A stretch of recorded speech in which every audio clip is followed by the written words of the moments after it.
कुमाऊं के सबसे बड़े अस्पताल डॉक्टर सुशीला तिवारी अपने कारनामों के लिए हमेशा सुर्खियों में रहता है। एक बार फिर यहाँ तैनात नर्स ने इसकी शान में एक और नगीना जड़ दिया।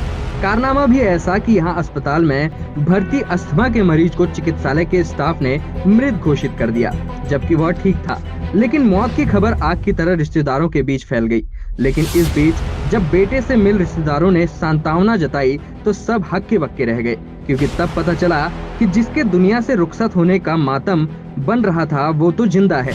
इस खबर से रिश्तेदारों और परिजनों में कोहराम मच गया, जिससे अस्पताल में काफी देर गहमा गहमी का माहौल बन गया। दरअसल लामाचौड़ में रहने वाले एक बुजुर्ग को सांस की दिक्कत है, जिन्हें 3 सितंबर को डॉक्टर सुशीला तिवारी अस्पताल में भर्ती कराया गया था। रविवार की रात्रि उनके रिश्तेदार उनका हालचाल पूछने जब अस्पताल पहुंचे और अस्पताल में भर्ती मरीज के बारे में जानकारी ली तो स्टाफ नर्स ने मरीज की मौत होने की जानकारी दी, जिस पर वह हक्के बक्के रह गए। उनसे मिलने आए रिश्तेदारों ने बताया कि मरीज की मौत की खबर सुनकर वह भी सदमे में आ गए। इतने में मरीज का पुत्र भी दिखाई दिया तो रिश्तेदारों ने उससे मिलकर शोक संवेदना व्यक्त करने लगे।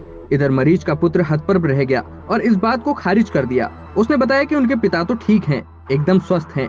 अब इधर इस बात पे मरीज के रिश्तेदार नाराज हो गए। उनका पारा 7वें आसमान पर पहुंच गया। उन्होंने चिकित्सा स्टाफ पर झूठी जानकारी देने की बात कह तमाम सवाल खड़े कर दिए। इधर प्राचार्य डॉक्टर अरुण जोशी से जब इस पूरे प्रकरण की जानकारी ली गई तो उन्होंने साफ कह दिया कि मामला उनके संज्ञान में नहीं है और अगर इस तरह की हरकत चिकित्सा स्टाफ की तरफ से हुई है तो वही रटा रटाया जवाब है कि हम जांच कर उचित कार्रवाई करेंगे। नर्स सुप्रिंटेंडेंट भी साफ मुकर गई और पल्ला झाड़ लिया। इधर मरीज के पुत्र की ओर से एक शिकायती पत्र चिकित्सा अधीक्षक कार्यालय को दिया गया है, लेकिन इस बार आगे क्या कार्रवाई होगी, यह मामला खटाई में पड़ जाएगा, ये आपको बताने की जरूरत नहीं, क्योंकि आप पब्लिक हैं और सब जानते हैं। मेरे संज्ञान में है नहीं, आपसे पहली बार मैं सुन रहा हूँ जी। ऐसा तो कुछ होगा नहीं, अगर होगा तो उसमें मैं पता लगा लूँगा। मैं मेडिकल स्टूडेंट साहब को बोलूँगा कि रिक्वेस्ट करिए, एक अर्जी दे दीजिए, उसमें तथ्य पता लगा लेंगे कि क्या हुआ कैसे नहीं हुआ, जो हम पता लगा लेंगे। और नर्सिंग स्टूडेंट साहब से मैंने आपसे मिलने कि कौन सी नर्स थी, अगर वैसे ऐसा होता नहीं है लेकिन फिर भी इनको ऐसा लूज स्टेटमेंट से पहले सोच समझ के बोलना चाहिए, क्योंकि आदमी तो जब मृत होगा उसको डॉक्टर ऑन ड्यूटी से बात करनी चाहिए। जो भी होता है डॉक्टर ऑन ड्यूटी होगा उससे बात करें, स्पष्ट करें। मैं इसे खुद देख करके आए। अब वो कई बार होता है, कई बार एक नाम का एक मरीज होता है, कई वैसा कई मौका होती हैं। फिर भी अगर ऐसा है तो थोड़ा सा गैर जिम्मेदार ना रवैया, ऐसा नहीं होना चाहिए। अगर होगा तो संज्ञान लेकर इसमें इंक्वायरी बिठाते हैं, इसमें कार्रवाई करते, इंक्वायरी करते। अगर गलत साबित हो गया तो उनकी अगेंस्ट जो है एडमिनिस्ट्रेटिव लेवल पर एक्शन लिया जाएगा।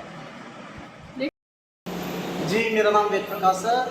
हम छड़ैल पे रहते हैं और हमारी जो घरवाली के भाई साहब बड़े वाले हैं, हमारे जेठू बोलते हैं, तो वो डॉक्टर सुशीला तिवारी में भर्ती है, जिन्हें सांस लेने में दिक्कत होती है। उसी के उसमें हम शाम को देखने आए 8:30 बजे। मैं मेरा भाई आया तो हमने चौथी उसमें गए मेडिसिन विभाग में, तो वहाँ आपने पूछा नर्स से, तो मैडम कि ये नवीन चंद आर्य लामाचौड़ कहाँ पे हैं, कौन से वार्ड में। तो उनने हमें बताया कि वो नवीन चंद आर्य तो 3:27 में एक्सपायर हो गए, जिससे हमें कि दिल भी दुखा और हमें ऐसी घबराहट हुई कि अभी अभी ऐसा क्या हुआ।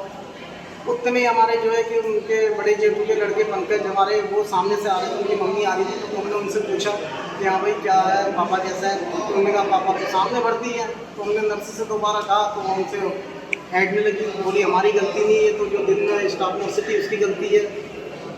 उसके बाद हम जोशी जी के पास गए, मैं और मेरे भाई साहब, उन्होंने उनसे वार्ता की। जोशी जी ने ये कहा कि सुबह एक एप्लीकेशन देना, ये तो बहुत दुख की बात है जो हमारा स्टाफ ऐसा कह रहा है, तो इसलिए हमने अभी जो एक एप्लीकेशन लिख के दी है।